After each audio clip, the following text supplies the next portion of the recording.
বন্ধুরা, অনেক দিন পর আজকের বাজারে একটা ভালো ট্রেডিং সেটআপ দেখা গেল। গতকালকের ভিডিওটা যারা লক্ষ্য করেছেন এবং থাম্বনেলটা দেখেছেন তারা নিশ্চয়ই দেখবেন, থাম্বনেলের মধ্যে লেখা ছিল ডেড ক্যাট বাউন্স। গত 2 সপ্তাহ আগেও আপনাদের সাথে শেয়ার করেছিলাম যে এই সপ্তাহে বাজারের মধ্যে হয়তো একদিন, 2 দিন বা 3 দিন একটা ছোটখাটো বাউন্স দেখতে পারেন, কিন্তু তার মানে এই নয় যে এখান থেকে বাজার ওপরের দিকের জন্য উঠবে। গতকালকেই সেটা কিন্তু রিপিট করেছিলাম যে এটা ডেড ক্যাট বাউন্সই চলছে। আজকের দিনে গ্যাপ আপের সঙ্গে যদি খুলতো, খোলার পর যদি দেখতেন যে তলার দিকে সুইং লো ব্রেক না করতো, তাহলে এটা রেঞ্জ বাউন্ড অবস্থাতে শিফট হতো এবং কি দেখতে পারতাম যে ওপরের দিকের জন্য হয়তো কিছুটা মুভমেন্ট করেছে, বা ওপরে গ্যাপ আপ হওয়ার পর সাস্টেন যদি না করতে পারতো, বারবার যদি ওপরের দিকে হিট করতে বেরোতে না পারতো, তাহলে এখান থেকে তলার দিকের জন্য একটা স্ক্যাল্পিং মুভমেন্ট হতো। এই লেভেলটা কতটা শেয়ার করেছিলাম, বলেছিলাম যে 24,300-র উপর থেকেই কিন্তু এটা ভ্যালিড। আজকের দিনে দেখতেই পাচ্ছেন যে একই জায়গা থেকেই প্রায় তলার দিকের জন্য মুভ করতে শুরু করেছে বাজার। আর একটা কি লেভেল শেয়ার করেছিলাম, ঠিক এই লেভেলটা শেয়ার করেছিলাম, যেটা হচ্ছে 24,200। এই লেভেলটা ব্রেক জোর একটু যদি করে থাকে এবং কন্টিনিউ যদি সাস্টেন করে, তাহলে তলার দিকের এই সুইংটা বা এই সুইংটা পর্যন্ত বাজার কিন্তু ক্রমাগত নেমে আসবে। আজকের দিনে কিন্তু তাই দেখতে পাওয়া গেছে। এবং কি হবে যে এই লেভেলটা ব্রেক করে চলা মানে বাজারের মধ্যে কিন্তু স্থিরতা দেবে, যে তলার দিকের জন্য এই মুভমেন্ট কন্টিনিউ হতে পারে। এবার কতদূর পর্যন্ত হতে পারে, এই জায়গাটার কাছাকাছি পর্যন্ত হতে পারে, মানে এই গ্যাপটাকে ফিল করতে পারে। আরো যদি বড় মুভ হয় সেটা তো চোখের সামনে আমরা দেখতে পাচ্ছি। বাজার উপরের দিকে চলুক বা তলার দিকে চলুক, যারা ইন্টারডে ট্রেড করেন তারা চান হচ্ছে বাজারের মধ্যে কোনো প্যাটার্ন তৈরি হোক ইন্টারডে বেসিসে, বা বাজারে কোনো লেভেল ব্রেক করে কন্টিনিউ সাস্টেন করুন। ইরান আর আমেরিকা, ইসরায়েলের যুদ্ধ চলছে, কোনো পজিটিভ নিউজ নেই। একটা নিউজ এসেছিল যে ট্রাম্পের তরফ থেকে যে যুদ্ধ খুব তাড়াতাড়ি শেষ হতে যাচ্ছে, এবং তার ফলে তেলের দাম $100 থেকে কমে $90 হয়েছিল। তারপরেই এই যে টুইটগুলো বলেছিল বা আরো অনেকেই যে স্টেটমেন্টগুলো দিয়েছিল সেগুলো কিন্তু ডিলিট করা হয়েছে, এবং এখনো পর্যন্ত বোঝা যাচ্ছে না যে কতদিন পর্যন্ত যুদ্ধটা চলবে। এর ফলে বিশ্ববাজারে তেলের সংকট দেখা গেছে। ভারতের তেল তো আরো অন্যান্য কোনো জায়গা থেকে আসে, 50% হলেও আসে, এবং রাশিয়া থেকে আবারও কিনছে ভারত। সেখানে ভারতের হয়তো তেলের দিকটা সমস্যা কিন্তু খুব একটা নেই, কিন্তু গ্যাসের সমস্যা আছে বলেই অলরেডি কিন্তু এখানে দেখা যাচ্ছে যে 50 টাকা 60 টাকার মতন প্রাইস কিন্তু ইনক্রিজ করে গেছে। এবার আজকের দিনে যদি ভালো করে বাজারটাকে লক্ষ্য করেন, এখানে কিন্তু ইন্টারডে ফ্রেশ প্রাইস অ্যাকশন অনুযায়ী কোনো ধরনের প্যাটার্ন তৈরি হয়নি। একমাত্র কি উপলব্ধি ছিল যে ওপরের দিকে ওই যে 24,300, যেটা আগের দিনে, মানে আগের দিনে যেখানে লাইভ হাই বলছি, মানে আগের দিনে যে বাউন্সটার পর দেখতে পেয়েছেন যে যেখান থেকে খুলে উপরের দিকে 24,304-5 পর্যন্ত গেছিল, এখান থেকেই ফার্স্ট 5 মিনিটের ক্যান্ডেলটা তলার দিকের জন্য ডিপ করেছে। এই যে মুভমেন্টটা তলার দিকের জন্য হয়েছে সেটাকে কিন্তু আর পেরোতেই পারেনি। সেটা হচ্ছে বারবার ট্রাই করেছে, এখানে একবার কাছাকাছি গিয়েছিল, তারপর তলায় এসে আরেকবার ওপরের দিকে ঘুরে যখন গেল তখনও এই লেভেলটা ব্রেক করেনি, তারপর আবার তলায় এসে আবার উপরে যাওয়ার চেষ্টা করেছে, কিন্তু এই লেভেলটাকে ব্রেক করতে পারেনি। আজকে ফাইনালি যখন বাজার খুললো, তো এই লেভেলটাকেও ব্রেক করেনি। এটা টু আর্লি ছিল যদি এখানে আমরা স্পট করতাম।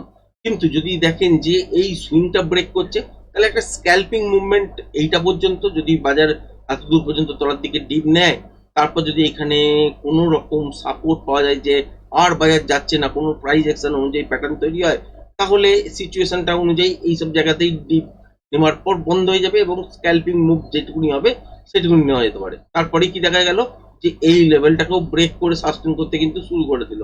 তখনই কিন্তু নেক্সট লেভেল এবং এই গ্যাপটার দিকেই কিন্তু বাজার টার্গেট করবে। এই একটাই ট্রেডিং সেট আপ হয়েছে এবং খুব সুন্দর আমরা মুভমেন্ট এত দূর পর্যন্ত ক্যাপচার করতে পেরেছি। তারপরে আরো একটা ট্রেড কিন্তু এন্ট্রি করেছি বেশ কিছুক্ষণ পর, যেটা হচ্ছে এইখানে, এবং স্ক্যাল্পিং আকারেই মুভমেন্টটা নিয়েছি। পুরোপুরি মুভমেন্ট কিন্তু নেওয়া সম্ভব হয়নি। এবার যদি বাজারের মধ্যে এখনো পর্যন্ত যদি আপনি ভাবেন যে ফুল ফেজে ট্রেড করবেন, তাহলে কিন্তু সেটা উচিত হবে না। কেন বলছি, কারণ হচ্ছে বাজারের মধ্যে এই মুভমেন্ট গুলো দেখবেন যে তলার দিকে এত দূর পর্যন্ত ঠিক চলছিল, ফাইনালি এখান থেকে একটা ভালো বাউন্স করেছিল কিন্তু একটা 5 মিনিটের ক্যান্ডেলেই। তারপর তলার দিকে এসছে, আবার একটা যখন উপরের দিকের জন্য বাউন্স করেছে, সেটাও একটা দেখবেন খুব ভালো বাউন্স করেছে, যার ফলে কিন্তু ফুট অনেকটাই কিন্তু ডিটোরিয়েট করেছিল। তারপরেও যদি দেখেন এইখান অব্দি তলার দিকে এসছে, আবার উপরে গেছে, আবার তলায় এসছে, ফাইনালি এখান থেকে এই ক্যান্ডেলটাকে লক্ষ্য করুন। এটাও কিন্তু যেরকম বাউন্স নিয়েছে সেখানে কিন্তু পুটের প্রিমিয়াম মেল্ট হয়েছে, তারপরে কিন্তু একটা মুভমেন্ট। যদি আপনি এখানে ট্রেডিং সেট আপ পানও বা এইসব জায়গাতেও যদি এন্ট্রি বানান, তারপরে হয়তো কিছু পয়েন্ট হয়তো প্রফিটে দেখছেন 2-5 পয়েন্ট, 4 পয়েন্ট, 6 পয়েন্ট, তারপরেই দেখবেন যে বাউন্সটা আসবে সেখানে কিন্তু 15-20 পয়েন্ট, 30 পয়েন্টের একটা মুভমেন্ট কিন্তু শিফট করে যাবে, আপনার এগেনস্টে চলবে। তার ফলে কি হবে যে তারপরেও যখন আবার তলার দিকের জন্য মুভ করতে শুরু করবে বাজার, সেখানে কিন্তু সেটা মেলাতে পারবেন না বা অতক্ষণ ওয়েটও করতে পারবেন না, প্যানিকেই কিন্তু কেটে যাবে। সুতরাং এই জায়গাগুলো কেয়ার লেগে কাজ করবেন, ফুল কোয়ান্টিটি নিয়ে কাজ করবেন না, এই মুহূর্তে কোয়ান্টিটি কম রেখে এবং বাজারকে প্রত্যেকটা লেভেল দেখে দেখে কাজ করবেন। এবার কালকের দিনের জন্য যদি সিচুয়েশন দেখেন, কালকের দিনের জন্য এখানে তো স্ট্রং সাপোর্ট কোথাও নেই। আপনাদেরকে গত কালকের ভিডিওতেই আপনি শেয়ার করে দিয়েছিলাম যে এখানে স্ট্রং সাপোর্ট কিন্তু খুঁজতে যাবেন না, যদি স্ট্রং সাপোর্ট খুঁজতে যান তাহলে কিন্তু এখানে পাবেন না। কারণ হচ্ছে একটাই, যে বাজার উপর থেকে তলার দিকের জন্য ডিপ করছে, কখনো উপরের দিকের জন্য বাউন্স করছে, কিন্তু খেয়াল রাখবেন কি এই সুইং লো গুলো, মেজর মেজর আওয়ারলি সুইং লো গুলো, এগুলো খেয়াল রাখবেন। আর কি করতে পারে কালকের দিনের জন্য বাজারকে যদি দেখেন ভালো করে, তাহলে উপরের দিকে বাউন্স যদি হয়ও বা গ্যাপ আপ যদি হয়ও, তাহলে কিন্তু মেজর যদি লেভেল দেখেন, তাহলে হচ্ছে এই লেভেলটা যতক্ষণ না পার করতে পারছে ততক্ষণ পর্যন্ত বাইং সাইডের দিকে কোনো রকম ট্রেডিং সেটআপ তৈরি হবে না। যদি কোনো কারণে দেখেন যে বাজার গ্যাপ আপ হয়েছে এইসব জায়গার কাছাকাছি, কিছুটা তারপরেও উপরে গেছে, আবার তলায় নেমে এসছে, আবার উপরে গেছে, বারবার যদি এরকম সিচুয়েশন দেখেন, তারপরে ডিসাইড করবেন কি সুইং হাই বা সুইং লো। ব্রেক যদি করে, যদি সুইং লো ব্রেক করে তলার দিকের জন্য, যতক্ষণ মোমেন্টাম থাকবে ততক্ষণ পর্যন্ত হোল্ড করতে পারেন। আর যদি সুইং হাই ব্রেক করে তাহলে আপসাইডের দিকের জন্য যতক্ষণ মোমেন্টাম থাকবে ততক্ষণ পর্যন্ত ট্রেডটাকে হোল্ড করবেন। যদি দেখেন বড় সড়ো গ্যাপ আপ খুলে গেছে কিন্তু এই লেভেলটাকে ব্রেক করতে পারছে না, যেটা হচ্ছে 24,300, তাহলেও কি করবেন, ইন্টারে সুইং লো ব্রেক করার একটা জায়গা দেখবেন হাফ অ্যান আওয়ার পর। যদি দেখেন যে ইন্টারডে সুইং লো ব্রেক করছে হাফ অ্যান আওয়ার পর, তাহলে এই মুভমেন্টটা যতক্ষণ পর্যন্ত মোমেন্টাম থাকবে ততক্ষণ তলার দিকের জন্য একটা শর্টের পজিশন তৈরি করা যেতে পারে।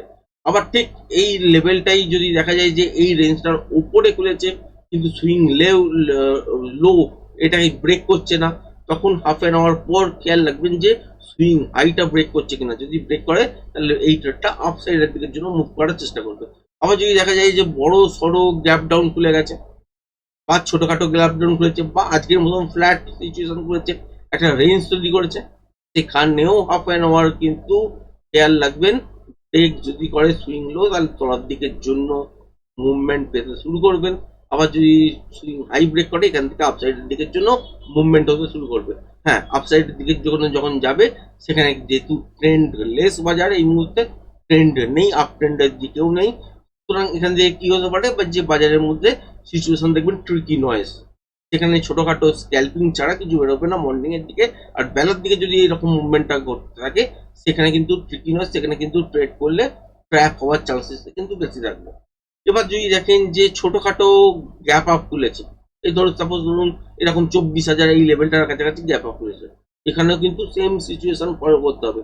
সুইং হাই ব্রেক করলে হাফ অ্যান আওয়ার ওয়েট করবেন, আর সুইং হাই ব্রেক করলে উপরের দিকের জন্য কিছুটা স্ক্যাল্পিং মুভমেন্ট নিতে পারেন, নিচের দিকে সুইং লো ব্রেক করলে তলার দিকের জন্য কিছুটা আপনারা ওই শর্টের পজিশনে আসতে পারেন।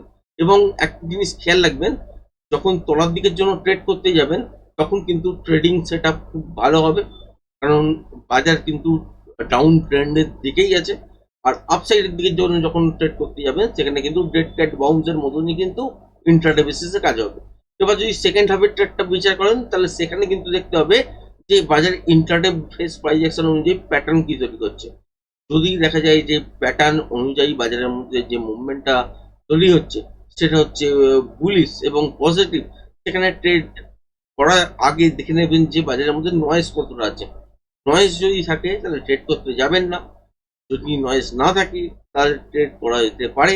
আর যদি দেখা যায় যে সেলিং সেট আপ পেয়েছেন তাহলে অবশ্যই কিন্তু ট্রেড করলে কিছু না কিছু মুভমেন্ট কিন্তু পাবেন। এরকম ভাবেই কিন্তু আপনাকে এই পরিস্থিতিতে বাজারটাকে দেখতে হবে। ব্যাংক নিফটির ক্ষেত্রে যদি দেখেন সেম প্রসিডিওর, একই জিনিস। যদি মর্নিং থেকে দেখেন সিচুয়েশন কিন্তু একই রকম ছিল, নিফটির মতনই, কিন্তু ছোটখাটো গ্যাপ ডাউনের সঙ্গে খুলেছে, তারপর চেস করার চেষ্টা করেছে, কিন্তু সুইং লো বলুন, এই সুইং লোটা বলুন, টেক করেই সাস্টেন করেছে।